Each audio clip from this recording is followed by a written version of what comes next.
Ako si Dar, tamad ako pero gusto ko yumaman. Pero sa maayos at marangal na paraan. At dahil boring nga ako sa araw na ito, naisip ko magluto.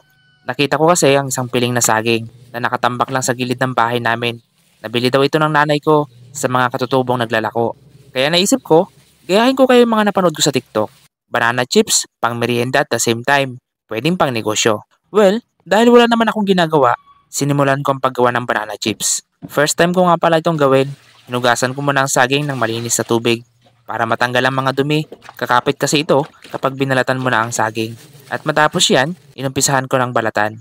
Medyo matrabaho nga pala ang paggawa nito. Sa pagbabalat pa lang ng saging, dapat mahaba na ang iyong pasensya. Medyo matigas kasi ang balat ng saging, lalo na kapag ganitong hilaw. Ingat din sa paggamit ng kutsilyo. Sa pagbabalat kasi, konting pagkakamali mo lang, pwede siyang mapul sa iba.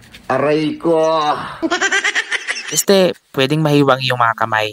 Habang nagbabalat ako, binabad ko muna sa tubig ang laman ng saging na may kunting suka para hindi ito mangitim kasi medyo matagal pa bago natin ito lutuin. At matapos natin balatan ang lahat ng saging, ginayat naman natin ito ng maninipis.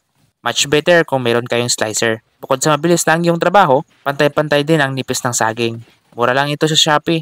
Mas maganda mag-invest ng mga ganitong gamit kung balak nyo magnegosyo ng banana chips. Dahan-dahan lang ang paggamit nito para naman hindi masugat ang iyong mga kamay. Medyo matalas din kasi ang metal na ginamit dito. Pero mas safe siya kaysa gumamit kayo ng kutsilyo. After nyan, pwede na tayo mag-start sa pagluluto. Dahil sa probinsya kami, gamit ko ditong kalan, yung digatong.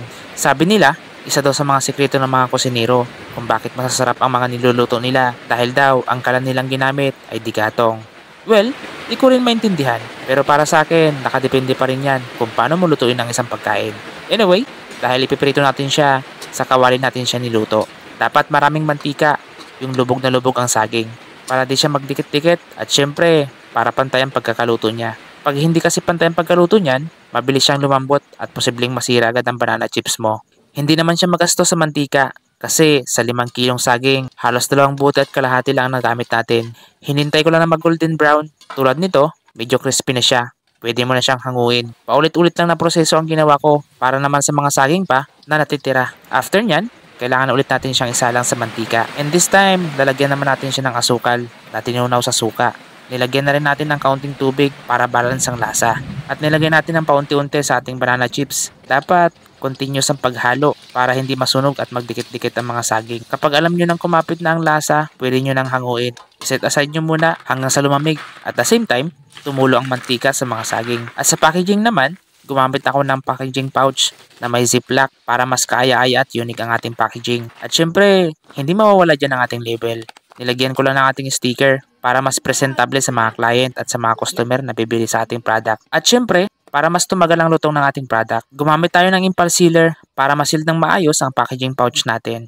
At grabe, sobrang namanghako sa machine na ito. Sobrang dali niyang gamitin at di na tayo mangangambang lumambot ang ating banana chips. Kahit pa ilang buwan ang abutin ito, okay na okay pa rin ang ating product. And that's it. Ito na yung ating finished product. Meron ka ng pang merienda at the same time, meron ka pa rin pang business. Kaya sa mga gusto mag-business tulad nito, sipagan mo lang at mag-take ng risk. Mag-fail ka man, okay lang yan. Basta, gawin mo lang inspirasyon ng mga pagkakamali mo sa buhay. Subok lang ng subok, balang araw, makukuha mo din ang para sa'yo. And that's all for today's video. Ito ang Darwin TV na nagsasabing sa bawat hamon ng buhay, dapat work hard, dream big.